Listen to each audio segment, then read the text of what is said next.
ಇರಾನ್ನಲ್ಲಿ Khamenei ಸಾವು, ಭಾರತದಲ್ಲಿ ರಂಜಾನ್ ಸೂತಕ.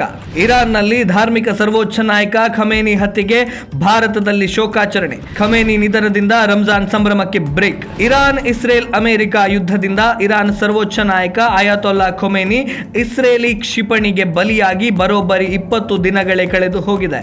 ಖಮೇನಿ ಹತ್ಯೆಗೆ ಭಾರತದಲ್ಲೂ ಶೋಕಾಚರಣೆ, ಪ್ರತಿಭಟನೆಗಳು ನಡೆದಿದ್ದವು. ಇದೆಲ್ಲವೂ ಒಂದು ಹಂತಕ್ಕೆ ಬಂತು ಎನ್ನುವಾಗಲೇ ಮತ್ತೊಂದು ಶಾಕಿಂಗ್ ನ್ಯೂಸ್ ಹೊರಬಿದ್ದಿದೆ.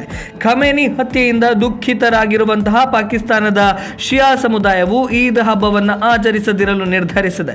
ದೂರದ ಇರಾನ್ನಲ್ಲಿ ಹತ್ಯೆಯಾದ ಖಮೇನಿಗಾಗಿ ಭಾರತದಲ್ಲಿರುವಂತಹ ಶಿಯಾಗಳು ತಮ್ಮ ಹಬ್ಬದ ಸಂಭ್ರಮವನ್ನೇ ತ್ಯಜಿಸುವ ನಿರ್ಧಾರ ಮಾಡಿರುವುದು ದೇಶವನ್ನ ಚಿಂತನೆಗೆ ದೂಡಿದೆ. ಜೈಪುರದ ಅಮೇರ್ ರಸ್ತೆಯಲ್ಲಿರುವಂತಹ ಶಿಯಾ ಜಮಾ ಮಸೀದಿಯ ಇಮಾಮ್ ಸೈಯದ್ ನಾಜೀಶ್ ಅಕ್ಬರ್ ಕಾಮೀನ್ ಈ ಬಗ್ಗೆ ಮಾತನಾಡಿ, ಈ ಬಾರಿ ನಾವು ಈದ್ ಹಬ್ಬವನ್ನು ಆಚರಿಸೋದಿಲ್ಲ. ಪುರುಷರು, ಮಹಿಳೆಯರು ಮತ್ತು ಮಕ್ಕಳು ಹೊಸ ಬಟ್ಟೆಯನ್ನು ಧರಿಸುವುದಿಲ್ಲ. ನಾವು ಕೇವಲ ನಮಾಜ್ ಸಲ್ಲಿಸ್ತೇವೆ.